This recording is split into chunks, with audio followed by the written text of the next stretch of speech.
Welcome once again to the continuation of the Good Friday lockdown.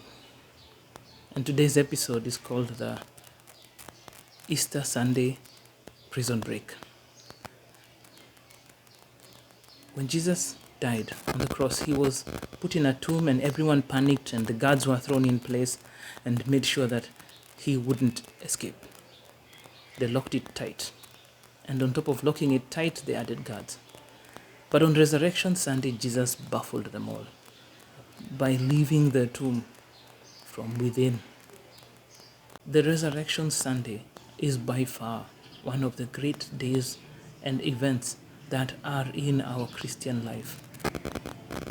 It's a day of rebirth, a day of coming back from the dead. During this pandemic, a lot of things have been closed. Our churches are closed. Our bars are closed, our restaurants are closed, buildings are closed, businesses are closed. Everything is closed. The world is closed, literally.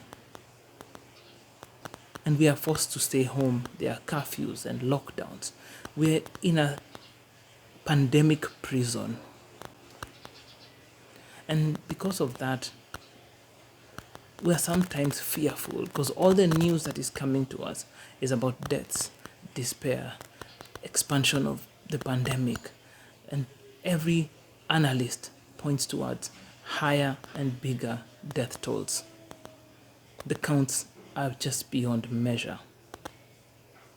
However, as a Christian, there is something that happened today that gives us every reason to hope, and that was the prison break.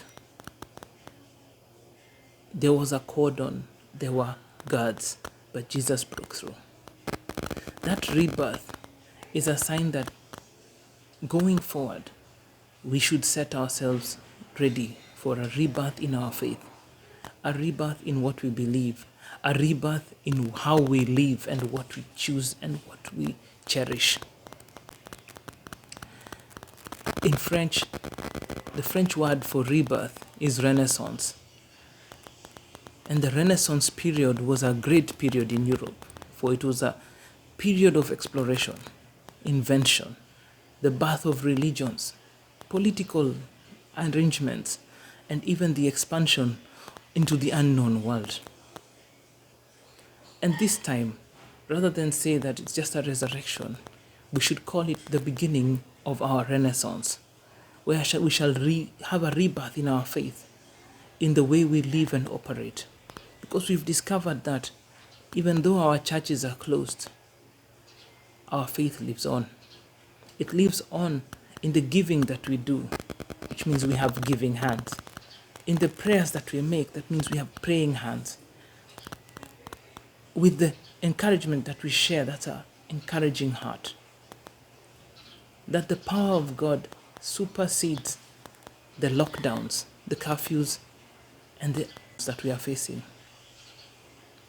Therefore, as we go ahead, let us learn to stretch out through the faith that we have in Christ and bless the world with a new renaissance, a new age of invention, a new age of exploration, a new age of faith. Everything is at zero now. The chance is ours. And I trust that Africa is ready for a renaissance, because previously when the Renaissance took place, the mission field was Africa. And now that the Renaissance is about to take place, the missionaries are coming from Africa to the world.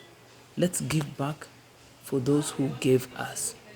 And for that, I wish you a happy, a blessed Easter and a wonderful Resurrection Sunday filled with the Renaissance of the Lord.